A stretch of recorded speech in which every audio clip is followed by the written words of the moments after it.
Dorothy without her ruby slippers, Scarlett O'Hara without her curtain dress, Rose without her heart of the ocean necklace, Indiana Jones without his leather jacket and satchel. What would our favorite films be without the intricate costumes and accessories that help to transform them from just an ordinary film to larger than life? The Durham Museum is home to some of the most memorable exhibits touring across the country and the world. Recently, I went to view the Cut Costume and the Cinema exhibit from the London Costume Shop. Needless to say, I fell in love. Basically, it's an overview of multiple costumes from historic films such as Casanova, Sherlock Holmes, and Pirates of the Caribbean. From Scarlett Johansson, Kate Winslet, and Heath Ledger, only the biggest names of Hollywood are displayed, but what seems to be the favorite? Pirates of the Caribbean, Johnny Depp's costume is probably one of the most favorite, especially for the young girls. But we also have really loved having things like the Phantom of the Opera dress. The young girls really love how beautiful that pink flowing dress is. And of course, this one here, Land of the Blind, is a particularly beautiful dress, and it's maybe more from an obscure film, but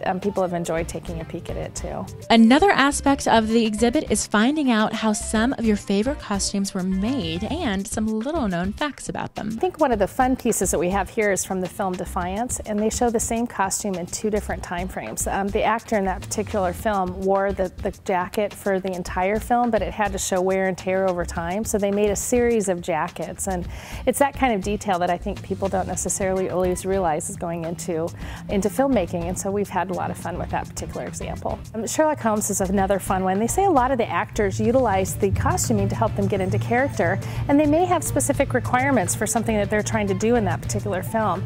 Robert Downey Jr.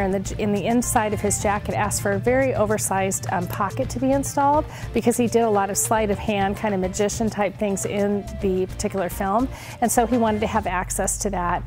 And so the costumers really work hand in hand with the actor to try to develop not only an accurate portrayal of the costume, but also some extras that help them portray the person in the film. Throughout the exhibit, you learn amazing techniques costume designers use to create authentic-looking period pieces. I bet you didn't know that to achieve a truly accurate look, costumes from periods before the use of sewing machines must be hand-sewn. It's that type of intricate work that will give you true appreciation for your favorite films of all time. Another fun aspect of the exhibit is to see how women's fashion has evolved over time. From the first early examples, you'll see maybe large flowing costume or dresses, I should say, and as you get through time, you'll see the corsets shown and all of the undergarments showing really wide skirts and whatnot.